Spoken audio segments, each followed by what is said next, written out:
YouTube. I'm going to talk to you about a hobby I got into recently and what you need to use or what you need to get to pursue this hobby. Not many people these days with the internet are even aware of this existing, but shortwave listening, or SWL as it's called by ham operators, is a neat and fun hobby to get into. And I'm going to show you the equipment I have just so you can see how easy it is to get started with this. So, excuse me, my next video I will, the next scene I'll show you exactly what I have. It's by far not the only stuff I've had, but it's what I'm using now. So, here we go.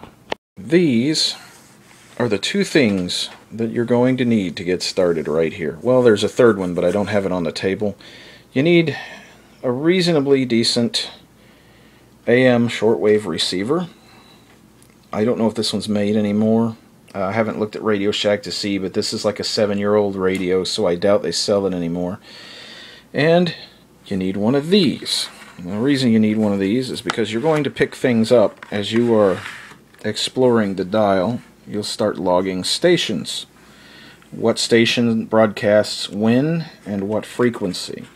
Because what they do in shortwave is, they're not like your AM/FM station, which broadcasts 24 hours a day, 7 days a week, unless they're the religious zealots, which seem to be occupying the American spectrum.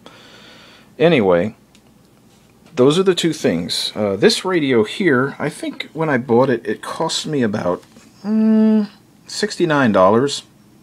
It's not too bad.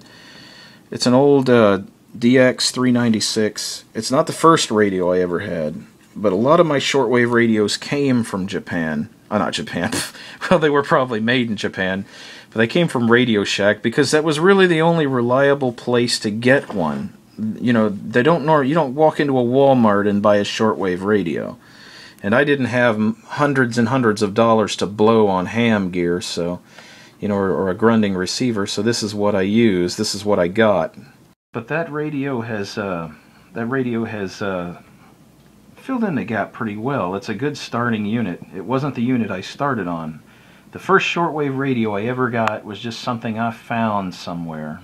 And it looked kind of like a boombox. It was one of those old one-speaker boomboxes. You remember those, like a radio, AM/FM cassette, you know, and it had like the one speaker on the left side of it. Yeah, those. Only this one had a shortwave band, which I had never seen before. I didn't know it existed. And I was probably about 9 years old when I had this thing, and it was amazing. I was picking up places like Australia and Canada and the BBC. Man, back then the BBC was everywhere on the shortwave band. You could pick it up, you know, and you knew what was going on in the world. It was just cool, man. I remember Radio Ireland and Radio Scotland. I actually got that. I picked up Scotland, and and they all talk with their local dialects, you know. So for a kid, that was fascinating, you know. That was really fascinating, and just to be able to tune that in, you know. And they came through good and clear. A weird thing that's happened, for whatever reason now as opposed to then, skip seems to be harder to generate in the shortwave bands, or harder to have.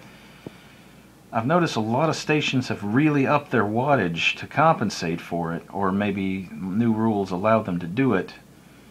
But back then, that was an amazing thing because there was a lot of chance in what you picked up. But that's basically what you need, the two things you need. You need a logbook, and you need a good receiver with a decent front end. That DX350 has continuous coverage. It goes from the 2 megahertz shortwave band all the way to the 21 and everything in between. I think there's only one little spot it skips, and it's not even a 1 megahertz gap. And it's not in any usable band that I know of. But you can pick up the hams on it if they're doing AM, you know, and all these other things. Basically the whole HF band.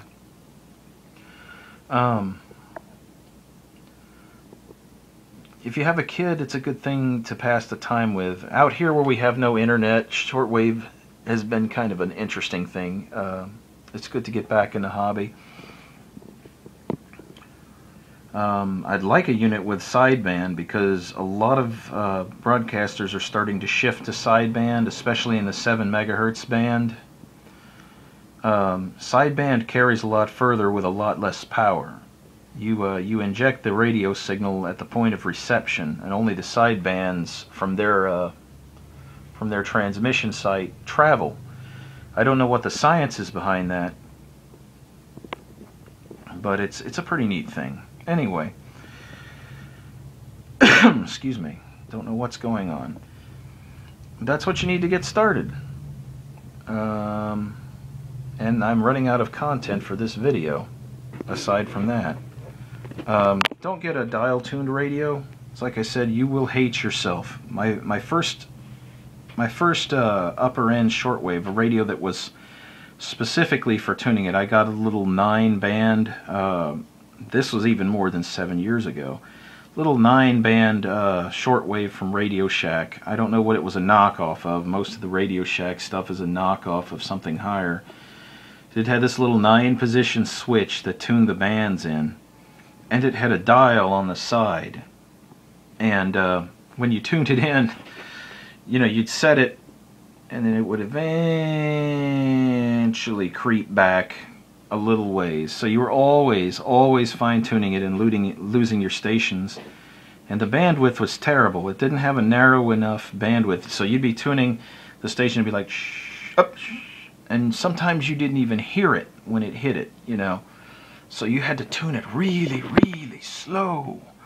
You know, no fine-tuning. Get yourself a digitally tuned shortwave radio and save yourself a whole lot of headaches, because that's the make or break for a lot of people. Equipment that's easy to use and user-friendly helps a hobby out a lot. If you get a dial-tuned one, get one with a fine-tuning knob. Grunding makes quite a few, but you're going to pay a lot of money for them. But just get one with, it basically has the big knob on the outside that tunes real fast, and then it has a little knob on the inside of that one. And when you turn that, it tunes in very minute steps. That's the only dial-tuned radio I would ever recommend to somebody, is one with a fine-tune adjustment. So like I said, these stations transmit on a very narrow bandwidth, and it's very easy to skip past them without even realizing. PLL-tuned radios, digital radios, hold the frequency. And they hold it solidly. It doesn't go away. You don't have flutter and this and that and the other, unless it's happening on their end, or unless you got a really crappy tuner. And in the case of this 350, the thing that was really cool is its noise is relatively stable all the way from the high end to the low end. There's no super sensitive places. There's maybe 3 birdies in the whole unit. And that's about it. Let me see what my time is. Y'all have to excuse my eye because I've got to look very close. There we go. Okay. Bordering on 5 minutes. We're okay. There's just so much information that it's very hard to pack it into 10 minutes, so I'll get back to it. Get yourself a radio with RF gain of some kind, because you're going to deal with different conditions that are going to cause your reception to go up or down. One of the great things about this tells you how plebeian I actually was. This one on the side has a DX switch. So you can go from a relatively low gain receiver, and you flip this thing up and it opens its ears wide open. It brings the RF gain way up. And when that thing is switched to DX, you can hear pretty much everything, including the static. But one of the funny characteristics about it is when you hit a station, the static goes away compared to when the DX is off. You hit a station with the DX off and you're getting the static and the station, but it's almost like it adjusts the Q of the receiver more narrow. The Q is how high or low outside of your frequency that the radio is tuning. It's your bandwidth. And what you want, in an AM signal, it's kind of critical. You want one with a narrow bandwidth rather than a wide bandwidth, because your frequency is going to be somewhere in the middle. A narrow bandwidth signal, or a high Q receiver, not too high, but a high Q receiver will narrow that down so that you're just getting the station. If you widen that bandwidth, the station's here and the static is here and the static is here, and you're getting all of it. So I think that's what that thing does. And I'm hitting 7 minutes, so I'll go to part 2.